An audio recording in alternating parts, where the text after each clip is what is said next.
Λοιπόν, θέλω να σας πω λίγο τώρα για μια συνάντηση που έχει γίνει από την Μαρία Αντωνίου με τον Υφυπουργός παρά τον Πρωθυπουργό όπως λέγεται, τον Θανάση τον Κοντογεώργη.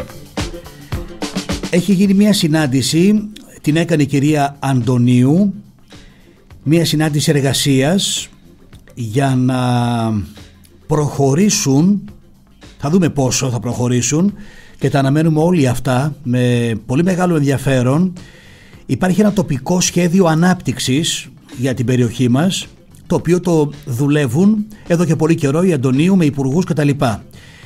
Αυτό το σχέδιο τώρα, ξέρετε, αυτό που είχε έρθει το κλιμάκιο και είχε πει διάφορα ας πούμε, θα πρέπει να προχωρήσει και να υλοποιηθούν πολλά εδώ στην περιοχή μας. Εγώ όμως λέω και σχεδιασμός καινούριων πραγμάτων. Η κυρία Αντωνίου λέει ότι έχει καταθέσει έναν πλήρη φάκελο έργων βάσει όλων των απαιτήσεων, εξελίξεων και αναγκών που έχει, λέει, η περιοχή. Θέλει την επιτάχυνση σε αυτόν τον ρυθμό ανάπτυξης και βέβαια ανταγωνιστικές επενδύσεις, αυτά είπε στον Υφυπουργό κτλ. Και η ίδια λέει ότι υπάρχει μεγάλο ενδιαφέρον για την περιοχή μας από τον Πρωθυπουργό κτλ. Σε όλα αυτά βάζει, σε ανακοίνωση που εξέδωσε πριν από λίγο η ίδια, αύξηση απασχόλησης, ανάπτυξη βέβαια της χώρας, διατήρηση, λέει, υψηλών ρυθμών ανάπτυξης, επένδυση στην καινοτομία, αντιμετώπιση δημογραφικού ζητήματος και λέει ότι ο στόχος είναι πάντοτε η διπλή σύγκληση, να πετύχουμε ρυθμούς για να προσεγγίσουμε την Ευρώπη, να καλύψουμε το χαμένο έδαφος, να επιταχύνουμε ρυθμούς, να γεφυρώσουμε ανισότητες. Εγώ θα πω λοιπόν, με αφορμή την τελευταία αυτή ανακοίνωση που έχει εκδώσει η κυρία Μαρία Αντωνίου, ναι, εντάξει, έτσι είναι, πρέπει και θέλουμε να δούμε τον τρόπο με τον οποίο αυτό το τοπικό ολοκληρωμένο θα μας δώσει κάτι. Δεν ξέρω τι θα δώσει και πότε θα το δώσει, περιμένουμε πάντως κάτι να δώσει. Εγώ δεν θέλω να τα συνδυάσω αυτά ούτε με ανασχηματισμό. Διαβάζω ότι η Αντωνίου μπορεί να έχει θέση. Στο μυαλό του Μητσοτάκη είναι καιρό η Αντωνίου. Υπήρχε δημοσίευμα πάλι πριν λίγες μέρες.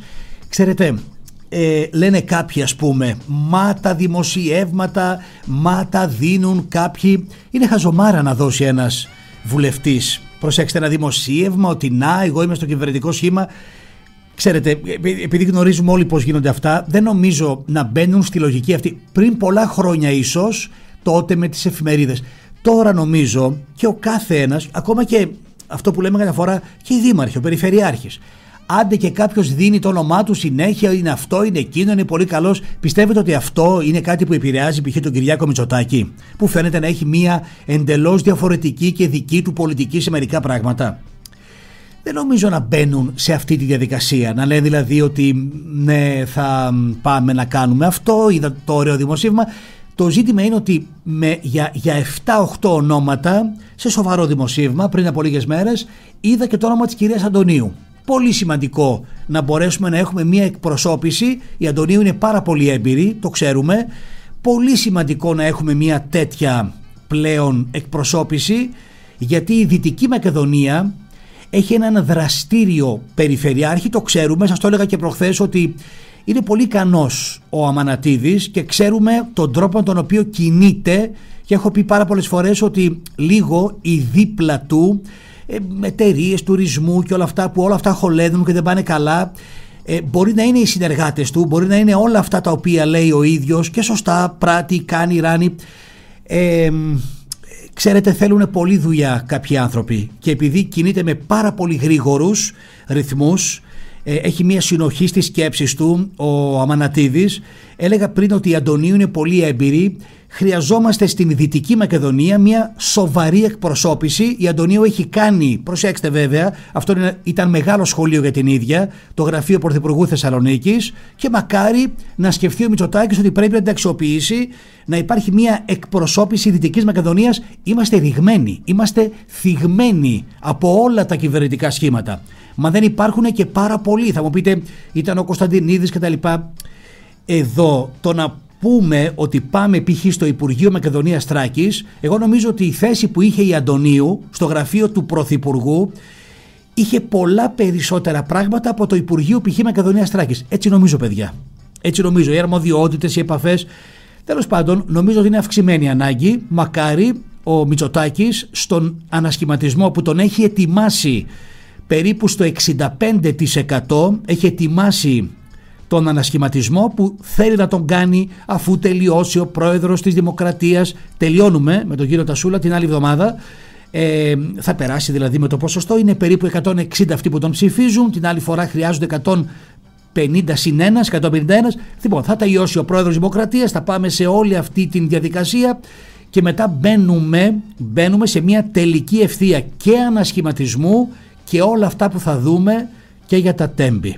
Μακάρι λοιπόν όμως, για να καταλήξω, την έμπειρη πλέον Μαρία Αντωνίου, είναι πολύ πιο έμπειρη από ό,τι είχαμε τα τελευταία 5, 6, 7 χρόνια σε κοινοβουλευτικό επίπεδο, καμία σχέση νομίζω.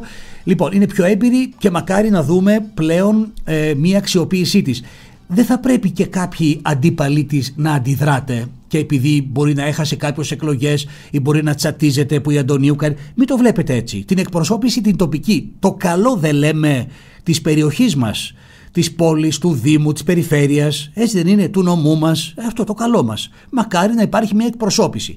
Η εκπροσώπηση δεν είναι και μια εύκολη υπόθεση πάλι σε αυτό το πολύ δύσκολο περιβάλλον που διαμορφώνεται, προσέξτε, σε όλη την χώρα, ένα περιβάλλον για το οποίο δεν ευθυνόμαστε εμείς, το ξέρετε, δημιουργείται μια κατάσταση, προκαλείται μάλλον μια κατάσταση φοβερή. Δεν είναι εύκολα πράγματα. Λοιπόν, θα δούμε με ποιον τρόπο θα το αποφασίσει ο Πρωθυπουργός. Έχουμε λίγα λεπτά ακόμη.